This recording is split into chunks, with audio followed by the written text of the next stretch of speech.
Hey everyone, what you're about to watch is an interview between a past student, Hannah, and I that was originally uploaded to her channel.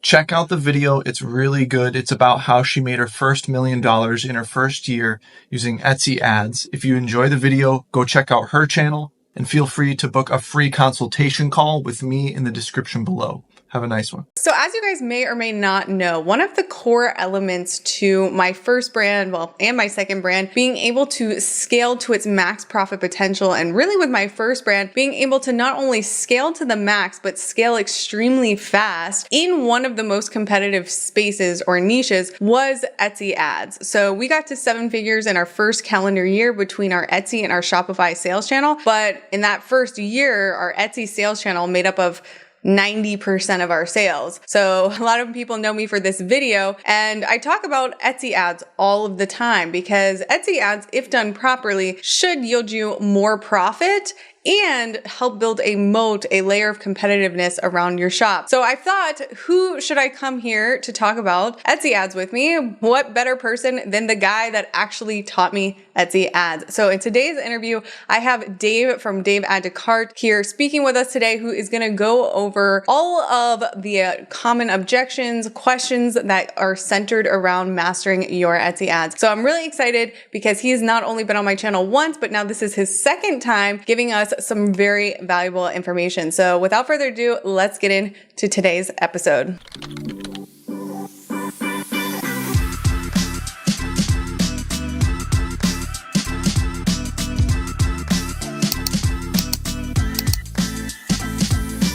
All right, and welcome back, Dave, to the TDSM podcast today. Hey, thanks for having me. I appreciate you having me back. So for anyone that is meeting Dave for the first time, you're the first person to show up twice on my podcast. So I'm super excited. If you all haven't seen that first episode, make sure you watch it. But if you don't want to watch it, we'll still just give you a little backstory here. Dave was actually my personal mentor. As you may have seen in the intro, he is a mega big Etsy seller, has so much experience on the platform, been selling for like almost over a decade, right? Yeah, selling for 7, coaching for 5. Yeah, so has just met so many different types of Etsy sellers, so many different types of use cases, been inside so many different types of businesses because he has a really hands-on approach when it comes to coaching. And yeah, just has a lot of value to give. So today we're really going to go deep in this whole Etsy ads topic, Etsy marketing topic, because we know that that's probably what most people struggle with. One of the most things that Etsy sellers struggle with. So yeah, Dave, give it a little bit of your backstory before we go too far into that. Or anyone watching that have not seen that first episode, tell us from your point of view, how you got into, Etsy and how, everything has manifested now into coaching and where you are today. Absolutely. Yeah. Thanks. So I started selling back in 2016, but previous to that, my girlfriend, now wife, we were selling at art shows, music festivals, farmers markets, anything that we could. And we really got sick of that hustle, crafting all week to sell only on the weekends, to first have to make your money back and then worry about profit. That got really old. And I decided that I'm going to force Etsy to work. We have to get online, et cetera, et cetera. Struggled for about a year or so, but after that started to really take off after I figured it all out pretty much on my own, had to go through a lot of learning curves, etc. But then after that, about 2 years into that, growing my first store beyond 6 figures, I started coaching and helping a lot of other people. And I found that, money doesn't buy happiness, but it definitely takes care of a lot of the problems that can prevent it. So that's why I really get a lot of joy out of coaching. And that's kind of me in a nutshell without going into depth. Oh no, that's awesome. That's awesome.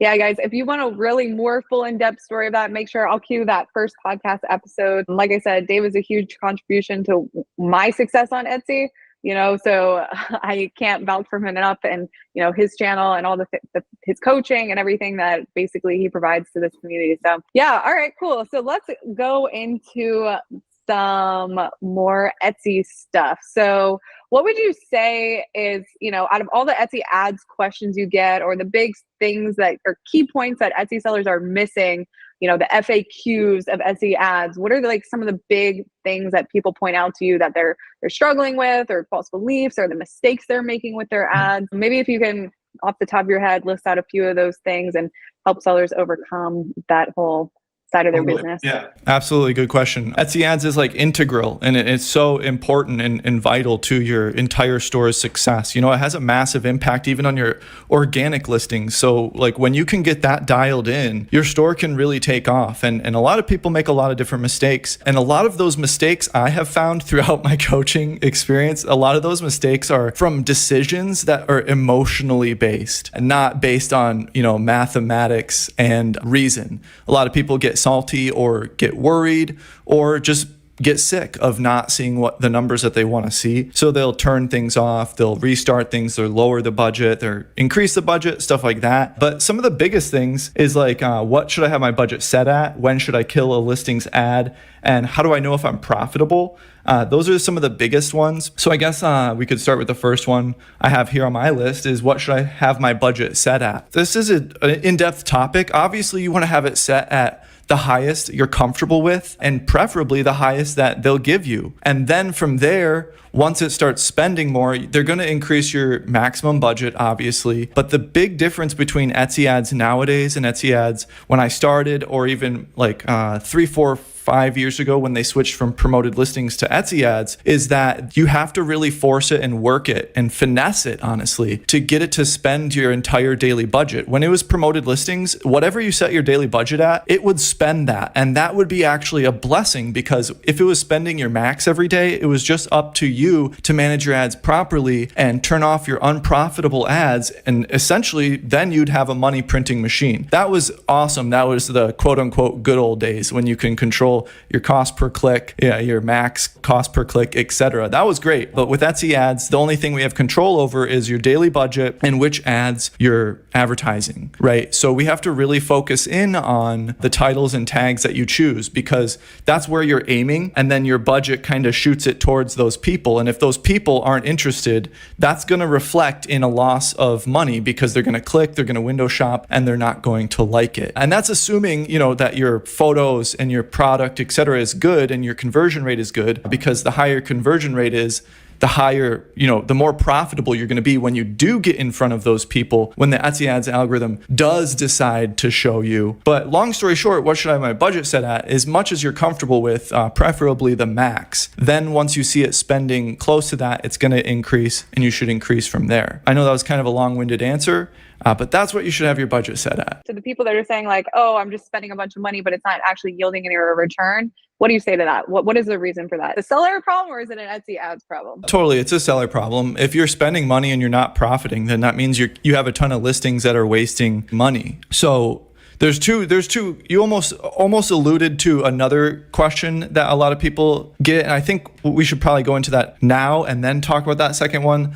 The first one was like, how do I get it to actually spend my max budget? Because sometimes it doesn't. You'll set it at max and it barely struggles. You'll have it set at 50 or 100 and it's spending like a few dollars a day. There are instances where I have seen when you lower your budget, let's say you have it set at max, it's only spending not even a fraction of that. I have seen when you lower that, your daily budget, closer to what it's actually spending on average each day. So you go to your 30-day stats, you see what it's spent, you divide that by 30, that's your average. You lower your budget closer to that, then it actually starts to spend a little bit more, then you can kind of inch your way up. That's for specific situations. And honestly, every niche and every store is different, because each niche is going to have different competition and each store is going to have different quality, meaning click-through rate and conversion rate. Then to answer the actual part of that question, it was that, why am I not profitable? It's spending too much. And that's a common thing. I've been inside of student stores that have listings that have spent hundreds of dollars over the past 30 days and only made a few. And the biggest takeaway from this question is that Etsy ads is not a set and forget platform. You have to actually manage your ads. You have to turn them off when they're not profitable. Therefore, you can actually profit. What I have found is that Etsy sellers in general don't know what they're actually willing to spend in ads on a specific product in order to profit comfortably. So you want to become comfortable. You want to become familiar with what is called, your comfortable cost per conversion, your target CPA, whatever you want to call it. How much money you're willing to spend to get one sale. because after that amount of money, there's your material costs and your fees, etc. And if there's not profit after that, you're definitely losing money. And that's actually why I've loved to see you launch Profit Tree. Like, by the way, I forgot to tell you in the intro, like, congratulations on that, because that software allows you to see your whole store ROAS. And I really, really appreciate it. It's actually really special to me because, you being a past student of mine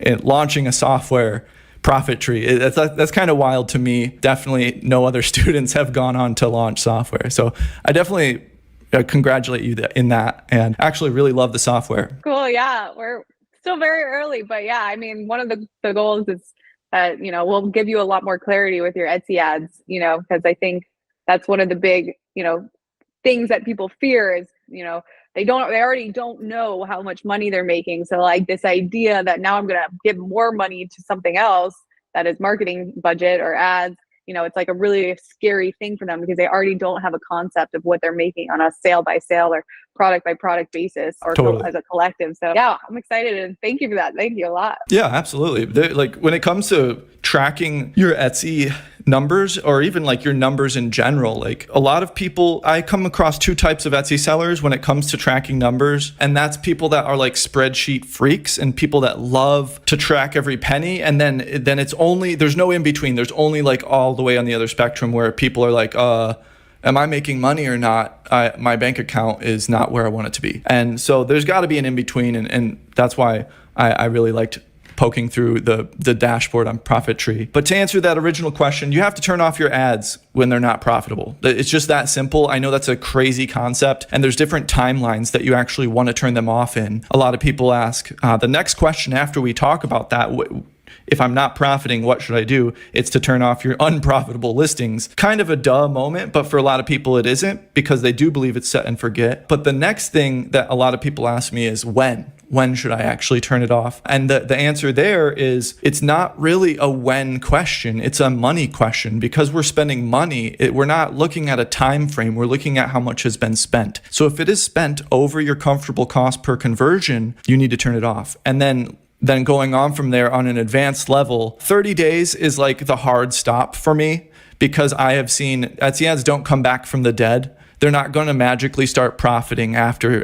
30 days you losing money. Now, there are some rare situations where, let's say you have a bestseller and you go to the all-time stats, you're halfway through the year, like right now in May, like you're halfway through the year and you have an ad that's one of your bestsellers and historically it's still profiting really well, then that's a situation where you would keep it going, but you got to be really careful. And the rule of thumb, honestly, for most people is 30 days. If it's not profitable in 30 days, you got to turn it off. Okay. That's really interesting. And then for people, so here's the big question that I get all the time. I sell digital downloads. The sale price is $3. What do I do in that scenario? What I tell people is that with digital downloads, it just means that your threshold of comfortability, as you call it, is stricter, right? So, and the nature of those small, stores is that you probably have hundreds of listings. So it's going to become, it is a thing that a lot of those listings are not going to be profitable with ads are. So maybe out of every 100, you only find 3 to 10 winners that are like mega profitable with ads on. And it's that compared to top line revenue, obviously. So yeah, I guess that's my approach to it. But what are you telling people in that scenario? Low ticket, do I spend digital downloads or just low ticket items in general, Yeah. Good question. So first I'll answer the digital downloads question, then I'll go on to low ticket. Well, I'll answer it in reverse. For low ticket that isn't digital download, you still have to know what your comfortable cost per conversion is and material costs, et cetera, so you know if you're profiting or not and turn it off after that. But for digital downloads, you could literally decide, hey, if it's a $3 digital download, I can spend $2.90, and if I get a sale after $2.90, I'm profiting 10 cents and then some fees. You can do that if you want, but yeah, you have to be extremely strict. And because you're going to have so many listings, you are going to inevitably have some profitable listings. And that's another big topic, actually, is that a lot of people will listen to me or whoever on YouTube and find out, yeah, you got to turn off your non-profitable listings. Okay. But after that, you have to continue feeding that fire. You have a daily budget that I'm referring to as a fire. You got to throw, kindling in there so that way you have more chances for future profitable listings. Otherwise, you're going to be stuck with a small chunk of listings that worked out, but then you're just going to be stagnant. And that happens to a lot of people. They become stagnant. And then after you get stagnant, your store eventually dies. And that's one of my biggest percentages of students for hands-on mentorship, at least when I go into a store, is that the store was doing well for X amount of years, and then it just took a cliff dive, and they don't know what they're doing because they don't know why, and they don't know what they're doing to some degree because they were comfortable for X amount of time because they were making money. Yeah. You know, I hear the scenario like, oh, I only turn my ads on during the holidays, during the high time versus the low time, or they're like going up and down. In my opinion, your ads should always continue, like your ad budget, I'm talking about, your ad budget should always go up. You should never go down. It should be go up, optimize, go up, optimize to get closer to that $1,000 a day, right? Yeah. Oh, yeah. What happens when you do that to your ads? When you put your ads up and then get scared and turn it down? That has a huge effect. Budget changes and turning your ad campaigns on and off have a massive effect on the store's performance in general, even organically, and your ads performance. And if you're always turning it on or off or lowering the budget, it just creates so much turbulence that you can't gain momentum. So like you mentioned, the main reason of people acting that way is because of seasonality or seasonal listings. And that's not the remedy. Like, unless you're like a Christmas card only store, you need to have evergreen listings, and you need to continuously cultivate your ad campaign so that way you're getting more and more evergreen listings in your ad campaign that is profitable, so you can always be increasing. So yeah, totally agree. Yeah. And then with along that line as well, I mean, another thing, you know, people will throw out there is I put my ad budget up, but then it made all of my sales stop. What do you say to those people? Yeah, that's actually pretty common. When you make a change on, sometimes, almost always, when you change your ad budget, it can rock the boat momentarily. Whether it's a good change or a bad change, you sometimes do see views decrease for whether it be a week, 2 weeks, or sometimes shorter, sometimes a little bit longer.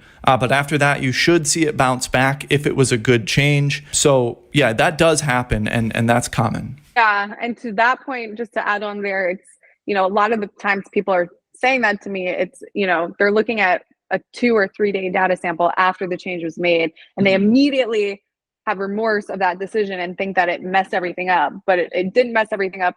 You need to think of your ads in like 30-day time periods, right? Like, you know, you cannot make a higher level decision in a 3 or 4 or even a 7-day time period with ads. You need to be analyzing things on a month over month basis. The only exception to that, I would say, if you agree with this, is if for whatever reason you just have a listing out the gates, just spending a bunch of money. Because obviously, if something's spending really fast, there's a reason, right? So obviously, if something spent $300 in like 2 weeks for whatever reason, you know, after you've spent $200 on a listing, that's a significant amount of spend. That you have collected quite a lot of views and clicks by $200 that you can make a decision even if it's not 30 days. I don't know if you would agree, but the only exception to the time variable is, did it spend really, really fast? And then you could say, okay, yeah, this actually just wasted a bunch of money. So I would say, we kind of touched on this before, but can you point out a couple of scenarios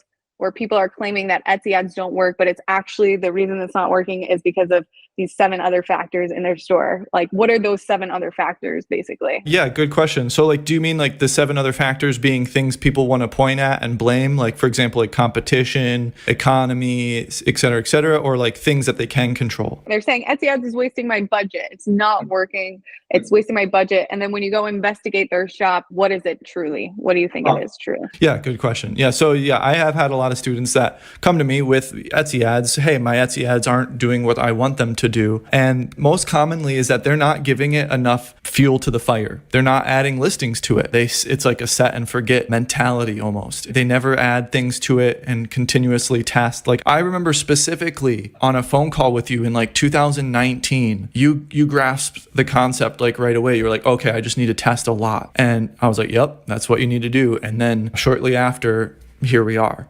So it's essentially you got to test a lot. And that means new listings, whether that's duplicates or new products, whatever it is. But a lot of the times, sometimes people are trying Etsy ads on listings that have been in their store for like 5 years, and they're just like dead horses, and they're trying to beat a dead horse. You know, it's gotten renewed like 25 times, and it did well in 2015, and just not happening anymore. So that's what I typically see, is that people don't give it enough tests. You need to test, because when you're testing all the time, it's not a matter of if, it's a matter of when something is going to catch on. Add to that as well, like something that I see as well is like, they earn the click, like the main image was good, but then you click on the listing and the branding or the following images are incohesive. So like with your first brand, like you had beautiful, very strong branding and cohesive follow-up imagery, which is great. But for people that, they do a good main image or whatever, but then like you can actually scare people away so you could earn that click, but then you could scare people away by having incohesive branding on the back end.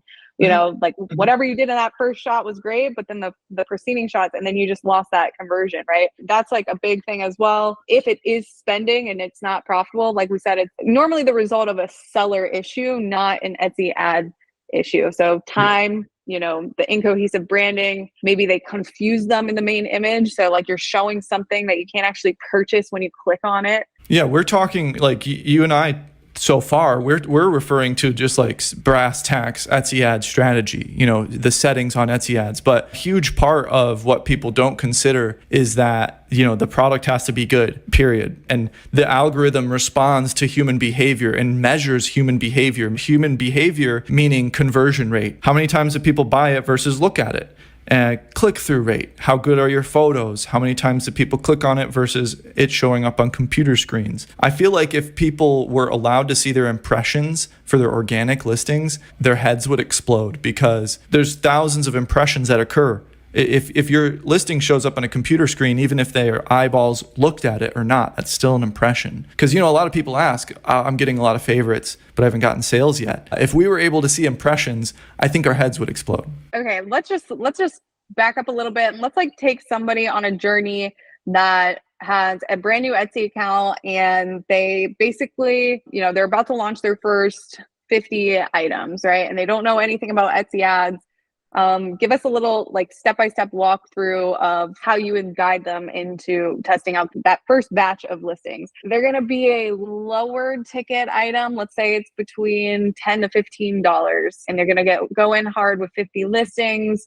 And yeah, they're 4 weeks into this journey and they haven't turned their ads on yet. What would you suggest? Yeah, that's a good question. So definitely have all of your listings in Etsy ads. You don't know which ones are going to do well, which ones are going to do bad. So you definitely want to start with all of them right off the bat. You definitely want to at least go inside of your Etsy ads dashboard every 3 days, minimum once a week. Because again, we don't want to have the set it and forget it mentality. Even if you're not doing anything yet and you don't even know what you're doing, at least just go look at it and just start thinking and start asking yourself questions. That's better than not doing anything and just hoping Etsy to bring you sales. Because, Etsy is its own unique platform. It's not Amazon, it's not eBay. A lot of people maybe had experience with eBay or Amazon. Mostly people that sold random stuff on eBay try out Etsy. And the way that you want to structure your listings, the way that you want to have listing strategy, etc., completely different. It's its own algorithm. It's its own beast, in other words. And you have to learn Etsy's algorithm specifically, what it thinks, what it likes, how it lives and breathes. And once you can actually grasp that, then you'll become an algorithm whisperer. That's awesome. That was really, really good value. Let me recap kind of what you just said. So that's another thing. I just launched my store. Should I turn on my ads for all of my listings or just some? So yes, Dave is saying we should. Why do we want to do that? Because we want to give every listing a fair shot at the algorithm. And budget-wise, we answered that question. Something is better than nothing, whatever you're comfortable with. We just don't want this thing happening where it's going up and down. We want to gradually go up, if anything. If it's $5 a day, $5 a day. And I'm pretty sure even back when we first met, that's what you told me. You do something you're comfortable with. You personally had your set to, you said $15 a day. So I set mine to $15 a day. But if that's too aggressive for you, then you start with whatever's comfortable for you. Just know there's pros and cons to both. The lower the budget, the longer it's going to take to collect data, right? The more higher the budget, the more you're going to spend, but the faster you can rip off the Band-Aid. Now, the safe play, I guess you could say, is only turn on listings for ones that organically take off first, which is something else that I say, but I'm curious on your take on why you should or should not. Is that okay? Or we should just always do every listing? Because this scenario is for a new shop, but say you're somebody like POD and you already have 1,000 listings, should they just only turn on the listings that are already doing well? Depends on how you want to be with your budget. There's no stone tablet. I think I mentioned this in the last interview. There's no stone tablet in the CEO's office in a vault where all like the things the only things that work, they're chiseled into this tablet, and it's up to us Etsy YouTubers to like figure out what's on it. That's not the case. Like if you want to wait until it takes off organically and then put ads on it, that's totally fine, because if it does do that, that's awesome, because it took off organically. You don't have to pay for any sales. I'm impatient. I don't do that. I put everything on right when I create a listing. Ads go on it right away because I want to add more fuel to my daily budget. Let's say you're trying to be more conservative with your budget, or let's say that your Etsy ads campaign is just like killing it. Like let's say it's at your max, it's spending super close to your max. You put $1 in, you get 10 back, and you understand a lot, and you don't really want to rock the boat there, but you still want to list more listings. That'd be a situation where it's cool to just wait until it takes off organically to add to your ad campaign. But it depends on each situation, because each situation is different, meaning the seller's finances, the seller's knowledge, the seller's confidence, and then the store's situation, meaning the niche, the product quality, and how long it's been around, etc. So again, there's no stone tablet, and lots of things work for lots of different situations. Me personally, I add things right away. You actually just said something that made me just think differently about something. So that's super valuable. But also, I just want to make this other point too, is that like even in that scenario, right, where you're already somebody that has a bunch of listings and you're like, should I turn them all on or just turn on a few? Or if you're the brand new shop and you're like, should I do it for everyone, or just, the conservative approach of the ones that take off first? Even in those two scenarios, you have two options, right? You can turn them all on, or you can just turn on some. Either you're new or a seasoned seller that just never had ads on before. But there's pros and cons to both options. Like if you don't do exactly what Dave says and you don't turn it on for your 1,000 POD listings, that it's going to fail. It's just the pro is that, yeah, maybe you're conservative, but you're not spending as much up front. But the con is like, well, you might have missed out on listings that would have been crazy sellers, because Etsy listings perform differently when there's budget behind it. So I'm like you, and I want to see how they all perform with the ad money behind it. And so the alternative of only turning on, listings that take up organically first is that, well, that's fine, but you're not collecting true data of how your whole data sample of products are going to perform with your ads on. Yeah. And when you turn your ads on, the algorithm is already going to naturally choose the ones that it likes the most. And, I had listings that historically never would sell, and then I would put ad money behind it, and then they would sell, you know what I mean, and be profitable. So it's just there's pros and cons to both. It's just understanding the pros and cons, I would say, is the real solution to that. What is the right answer? Because there's not really a right answer. It's just like whatever you're comfortable with. Yeah, totally. There's right answers that work most of the time, but then there's extenuating circumstances in every Etsy store. So, I mean, I've seen YouTubers talk about how they do no ads whatsoever. And if you're willing to wait for an organic listing to take off and then just keep doing that and that and that, that's awesome. Go for it. More power to you. I'm impatient, and I want to cause forceful growth and grow my income quickly.